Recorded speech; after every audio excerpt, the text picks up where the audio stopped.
Hi everyone, I am Kristen, the Food Bank Dietitian, and I am coming to you from the Kaiser Permanente Learning Kitchen at the Atlanta Community Food Bank. Thank you so much for joining us for episode 63 of Pantry to Plate.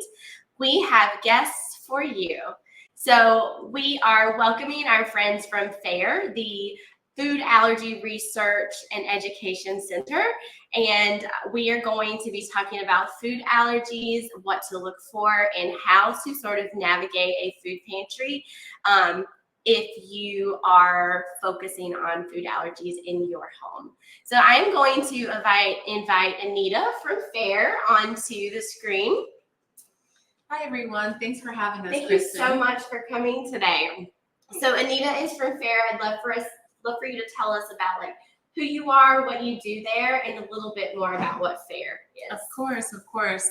So I'm Anita Roach. I'm the Vice President of Health Equity and Community Engagement at FAIR, Food Allergy Research and Education. FAIR is a nonprofit organization dedicated to improving the lives of people living with food allergies. There are about 33 million Americans that live with food allergies, and it can be life-threatening. And on top of that, about 2 kids in every classroom is living with food allergies. Those are really big numbers. Yeah. It feels a lot bigger than it used to be, or maybe we're just more aware of it. Yeah, I think it's a mix of both. They're definitely on the rise. In the past 20 years, more and more people are having food allergies. That includes adults and children. And then I think that we are just more, we're paying attention to them more, we're noticing them more, and thankfully they're getting diagnosed more appropriately now. Absolutely. Yeah. So anyone can be allergic to anything. Anyone, right? Any age, any food. There are indeed top 9 allergens, or these are the allergens that are most common in the US. They're listed on the screen now, but you can be allergic to any food and it can develop at any age. So these are the top 9 that are the primary focus. Yes.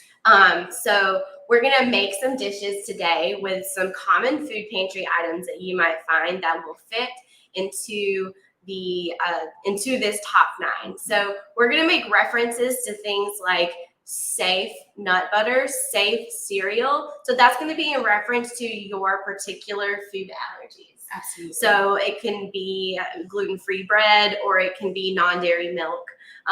So that is in reference to you specifically. Yep, exactly. Yeah. Okay, so now we're going to bring on Sharice.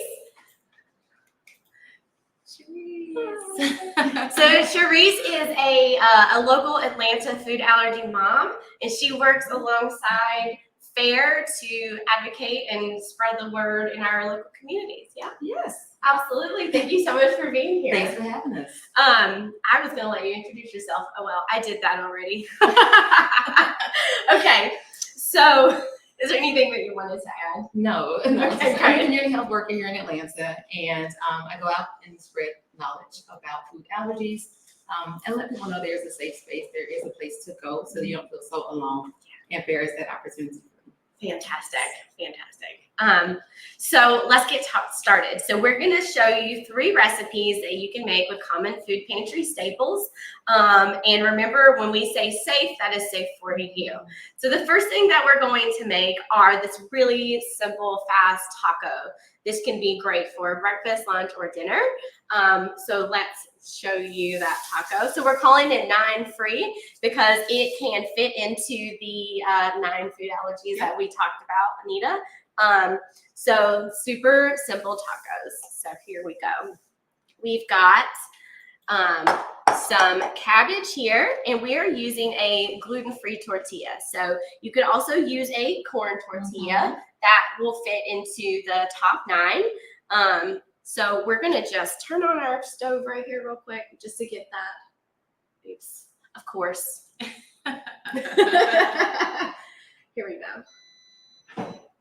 Okay, so we're just gonna toss our tortilla in a hot pan for 10 to 15 seconds on each side. So it would just get warmed up. You can also stick it in the microwave and a stack with a damp paper towel for 30 seconds, and they'll get all warmed up at the same time. It really mixes up what you're able to cook when you can put them in the microwave or put them on top of the stove. It gives it a different taste, and it allows you to mix things up without having to get additional ingredients. Absolutely. And it's like also up to your taste. So like you want it Yeah. crispy, you can make it crispy. If you want it really soft and pliable, you can do that as well. It's quick. It's quick. That is like Important. all of these, Yes. we should write quick in front of the title Yes, of the recipe. yes. So we're gonna have some pinto beans as the protein source here. And what we did was we kind of refried them a little bit. This was just a can of pinto beans that were drained and rinsed. And so we just stuck them in the pan, Yeah. add a little bit of oil, little seasonings, and just a little liquid, and mash them up to get this texture. This is spreadable, so that's why we did this. You can keep these whole if you want to. You can also use refried beans from the can if you find that at your local pantry. And then for the slaw, we've got, well, for the cabbage, we've got a sauteed version. Think about using like your leftovers from the night before, or, you know, cook it up fresh. It takes about 5 to 7 minutes to cook this down. Yeah. Your favorite seasonings, doesn't matter.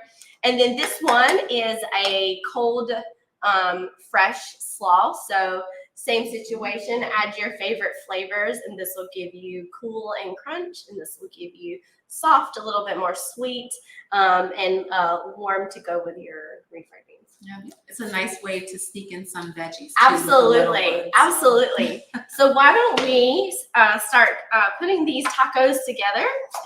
I think that one is good. We can flip it, and then we'll transition and add this one in there. Beautiful. Perfect. Yep. Yep. Okay. And then we'll go like There that, we go. and we'll heat that one up. So, Sharice, I wanted to talk to you about like your experience as a food allergy mom. I know you have a son, right? Yes. Can you tell us about like the allergies that you're having to focus on in your household? And like what kind of symptoms you're noticing? Yeah, absolutely. So I have a 10-year-old little boy, and he has a food allergy. We have a food allergy to nuts and seafoods. Okay.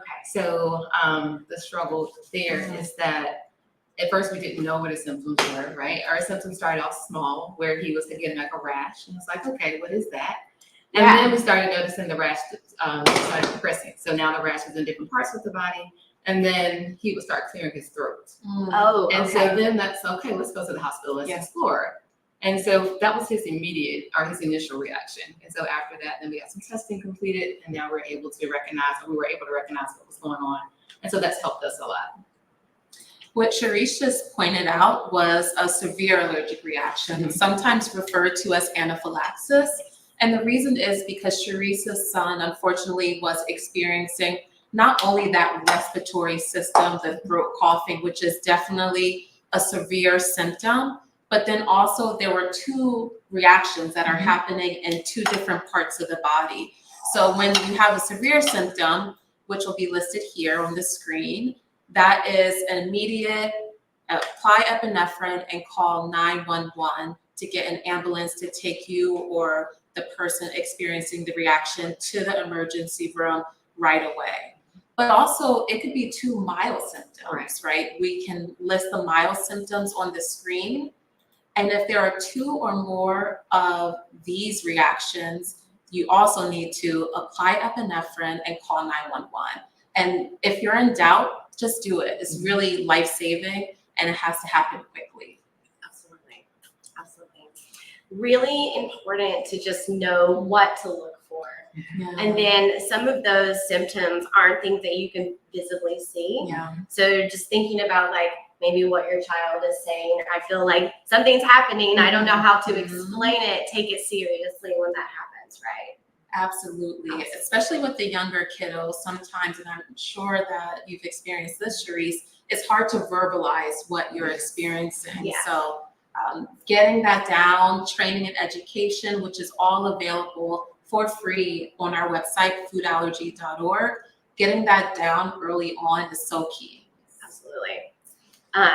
So here's our final taco product. So we've got our cooked cabbage option here. So you could make this a quesadilla too. That's a perfect quesadilla size tortilla. Really good.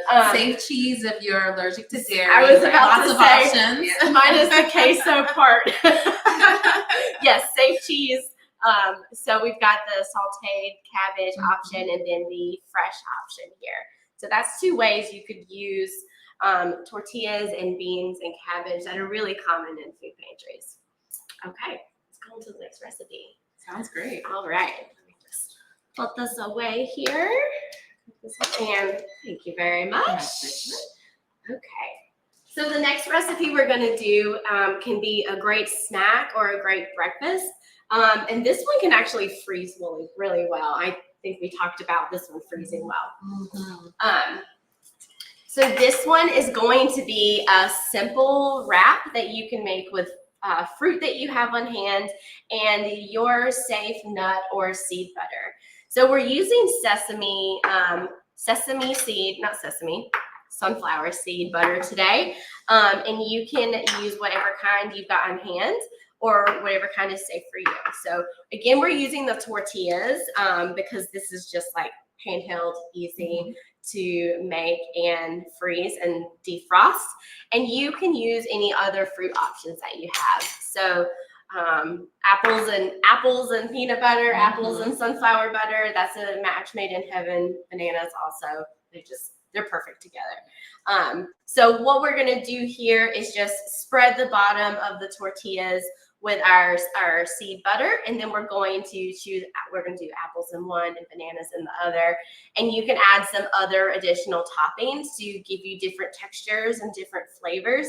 So it's not just soft, because it would just otherwise be soft banana, soft tortilla. So we've got Cheerios here. These are gluten-free. I think they fit into the free 9. And then if you wanted to do chocolate chips, you would do safe chocolate chips. So that would be dairy-free, right? We've got some dried fruit. Any options that you like or have on hand would all fit really well in this. Yeah. And what I love, I was telling Sharice and Kristen before this, was that I have a kiddo that's entering kindergarten. And so I love the idea of taking these wraps and freezing them ahead of time and allowing her to bring them to school. They'll melt throughout the day so that when she has snack, she can not only have a snack that's safe for herself, but safe for many of her classmates as well. Absolutely. And you can make it like the quesadilla style, or if you've seen it on like social media where they do the 4 corners, and you cut it here. Let's see, I'm just gonna do it. This is a small one, but I'm gonna show you. So basically you would fill each of the 4 corners, and then you would flip it like this and fold it like this. So you got a little like wrap pocket. We'll make this and show you at the end what we're talking about. Tasty, but also makes you like the coolest parent. Absolutely. Absolutely. And so since we're talking about school, this is a great thing to take to school. And I love that we're thinking about classmates when we're choosing something like a sunflower seed butter. So Sharice, can you tell us about your experience with your son and sort of communicating with schools, and like what's the process to make sure that he's safe when he gets there? Absolutely. So schools are tricky because each school system has its own process. Each district has its own process. So the best thing to do is going into schools, having those conversations, advocating for your kids by having those conversations, allowing the school to get their 405 plan. In certain counties, it's a 405 plan. You go to your allergist, you get them to fill out the paperwork, you take it into the office. They keep it on file, knowing who has the EpiPens, knowing where to go. We have a substitute teacher, make sure they're aware that you have a kid in the classroom with this allergy, and also talking to their peers and letting them know that this is life or death for me. You know, it could be something as simple as you eating a peanut butter and jelly sandwich beside me, you know, that I could go in anaphylaxis. So just kind of being their own advocate, having conversations, removing all the myths that are out there, and just having real conversations and being aware. Absolutely. Being aware of what's going on. I can't imagine just having a child with food allergies. I am not a mom. So just like being a mom is hard enough. So just adding like this extra layer of stress that you have to think about and over communicate to make sure. Because in schools they can have like birthday parties in classrooms, and just as simple as someone bringing something from a dairy, not a dairy, but a bakery, bringing something from a bakery that may have been cross contamination, or remember cross contamination, and so then your child not feeling inclusive because everybody else can have it, why not me? Yep. So that's a big thing that FAIR talks about and advocates for and teaches children and parents. It's a safe place. Yeah. So not to feel so anxious all the time. Yeah. We have a lot of resources for classes and schools, and this food allergies is a condition where you have to be mindful of it beyond having it, beyond being the person with food allergies or the parent of a child with food allergies.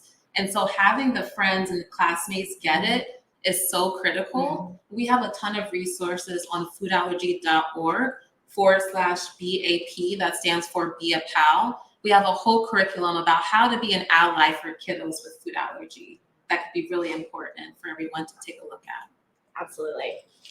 And in addition to that, what Sharice was saying is so key, being able to talk to anyone who might interact with children in the school, talking to them about food allergies. And that's why at FAIR, we just led an initiative with other experts from around the country and other organizations to ensure that there's updated guidelines and updated recommendations on how to manage food allergies in school. And so our food allergy management in schools document, the recommendations will be coming out this fall, and talks about everything from 504 plans and how they should be addressed, to no food products in classrooms that could be hidden. Even things like dough can be thought to be used as a toy, but then actually contain wheat. So we really have to be mindful of these things in schools. Yeah, that was really, that was new to me. Yes. In our chats today before we got started, I didn't think about, pretty putty that we use in class it has wheat in it. Yeah. Absolutely. Another thing I forgot to mention, parents need to be mindful of EpiPens, that they have an expiration date. Oh, valid. Yeah. So Yes. not to say, well, I had this one last year, I can take it to school this year, but paying attention to the detail. Do you know what's the average shelf life of an EpiPen? Typically a little bit more than a year, but now there are more options that are on the horizon and available with longer shelf time frames. And so there are more options, but to Sharice's point, being mindful of this ahead of starting school and talking to your child's allergist or healthcare provider is really critical. Yeah. So many different buckets to check off as you're getting ready, besides just going school shopping. Which is already a lot. It's already a lot. So this is the final wrap. We did the little triangle style. You would do, I realized as we did this, you would put the nut butter over the entire thing, and then you would put your toppings in it so they would stick to the sides, but we're learning. And then here's your classic, just roll up style. You could cut this in circles and serve it like sushi or something like that and make it super fun. And don't even cut the banana, just stick the whole banana in there. Save yourself some time. Exactly. No cutting required. Realize we didn't use the apples. It works exactly the same way. And kids can help, right? Absolutely. Okay, so we're gonna move on to our last recipe, which is going to be, I think this one's super fun. And you can store it away in the fridge and have it for a week and make it. It's really easy to make. So we're going to make some no-bake cereal bars. You can also make this with oats and make it into peanut butter balls or safe nut butter balls. So if you choose a cereal option, you will want to place it in an 8x8. So basically what we're going to do is we're going to add our honey to our peanut butter, and we're going to stick it in the microwave just to make it easy to mix, because sunflower butter, catching it. It's hard to work with. It can be hard to mix. So we're just going to heat it up a little bit. Then we're going to pour it over our cereal and add in our fixins, whatever you want to add. We're going to do some safe chocolate chips and some cinnamon. You can do cocoa powder. You can do dried fruits. You've got options here. And then once it's fully mixed in very well, we're going to take it over to our dish and we're going to mash it down nice and flat to fill in all the corners. And then we're going to put it in the fridge for about 30 minutes. And then you can cut it into cereal bars. You can wrap them up individually, make it an easy grab and go option. I don't think these will freeze very well, but try it. Let me know. Let me know if it freezes for you. You just put one in the freezer. So before we get started here, so one thing that you were telling me about is your son knows how to advocate for himself and his needs. Can you tell me about just how long did that take? Like, did it take repetition? Like, it's really important for them to be able to say what I can have, what I can't have. Yes, absolutely. It's repetition. Sure. Education, helping him understand that when we're saying you have a food allergy, what that means. To also understand the consequences of not reacting and not having those conversations. So people don't know, you can't expect them to do anything different, right? Yes. So having those conversations, knowing what to do. He knows how to use his EpiPen. He knows to hold it for 10 seconds. He knows to call 911. He even knows don't call mom. Don't call me, they'll call me. You go ahead and get taken care of. Don't That call is me. great. So that's, repetition for sure. The largest concern as a mom was the anxiety of letting him go to sleepovers, trusting the cafeteria staff, being an infant and not being verbal, right? So, That's really and just kind of letting the teachers know this is what you may see. If you're in doubt, as we stated before, if you're in doubt, to go ahead and treat, and I'll deal with the rest of it later. So I don't know. Other than that, repetition for us for sure. It makes a lot of sense. And I feel like these are skills that we need to learn in life anyway. Absolutely. So the fact that he's learning it at such a young age and for his own health and safety, I think it's a huge benefit of having the food allergy and being able to manage it and having that support. Right.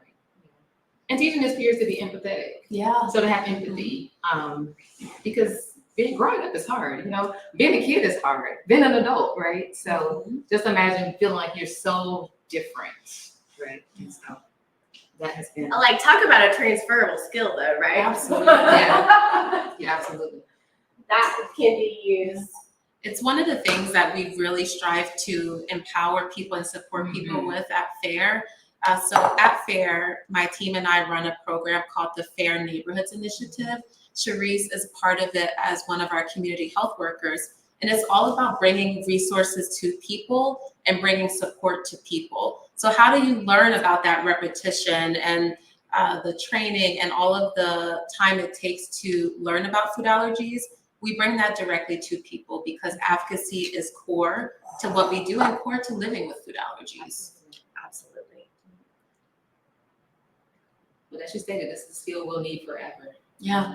In conversations, whether they're comfortable or uncomfortable, and being empathetic for people for whatever reasons. Absolutely. Absolutely. This smells so good. It does. I was telling Anita and Sharice, like, I had never had sunflower butter. I had, I'm a peanut butter girl. I'm lucky. I don't have any food allergies. And then I tasted this today and I'm like, this is fantastic. And it goes back to inclusion. You may not have a peanut allergy, but now when you have friends over or you're the soccer mom or the class parent, all about making sure people are safe and included regardless of their food allergies. Absolutely. Empathy is a skill that we all we're advocating for ourselves, and we're also recognizing that everyone has different needs in our own. It smells so good. It also helps too as a parent when you're cooking one meal, right? So Yes. if someone has a food allergy, you can really spend hours in the kitchen. You can say, okay, I'll make this for this family, and let me make this part of my family. Let me make sure I clean with soap and water, so I can now feed the child that has food allergies or the adult that has food allergies. And food allergies develop at any age. So it's not so much as me talking about my 10-year-old, but it's also a scenario where It can be an adult, 65 and over or whatever age. And they're all of a sudden starting to react to something that they've been able to eat safely forever. Absolutely. Okay. I think that it looks so good. Yes. I think that we should put a little bit more cereal in here from the beginning. So maybe we'll add like an extra half a cup of cereal. So I'll update that recipe card before I share it with you guys. It'll be about 2.5 cups of your safe cereal. So it would reach all of the corners in there and spread out and be thick enough to make a cereal bar. But it smells like so it good. smells so good. We need smell-o-vision right now. We always, yes. So what we're gonna do is just put this in the fridge so it can get solid for about 30 minutes, and then you can cut it into bars, you can cut it into squares, and do some, I mentioned already, wrap it up individually. You have options, and this is a great little after-school treat. Yeah. Already ready for them when they get home. Plus, they can make this themselves. It's easy enough for that. Perfect. We have learned so much about what FAIR does and the resources that y'all share with the community, and what it's like to be a mom who has a kid with food allergies and working with the school system, just every aspect of that situation. I really appreciate y'all coming today and sharing this with our network of food pantry partners and also all of our neighbors who visit our food pantries. We have no idea who needs extra support in this area, so just letting people know that they can ask for what they need when they go to a food pantry, and then having our partners understand how to accommodate additional needs that just may be completely off the radar. Yeah. So thank you so much for coming. Thank you for having us and for focusing on allergies, especially as we're going back to school. We have a lot more resources that are available, everything from support to advocacy to managing food allergies in school. So please feel free to reach us at foodallergy.org. And we'll also have a ton of resources in the resource folder that you can check out after this. Exactly. So as usual, you can find all of the recipes and resources from FAIR in this episode through the QR code on the screen. So all you do is open your phone camera and aim it at this code, and the little link will pop up on the screen. You can tap that, and it will take you straight to the folder with the resources. And then the link is also in the caption. So if you're on your phone watching this video, you can access it through that link. Thank y'all so much for coming. Thank you. This was so fun, and I learned some things today. I hope you all learned some stuff about food allergies, whether it's for yourself or for other people in your life.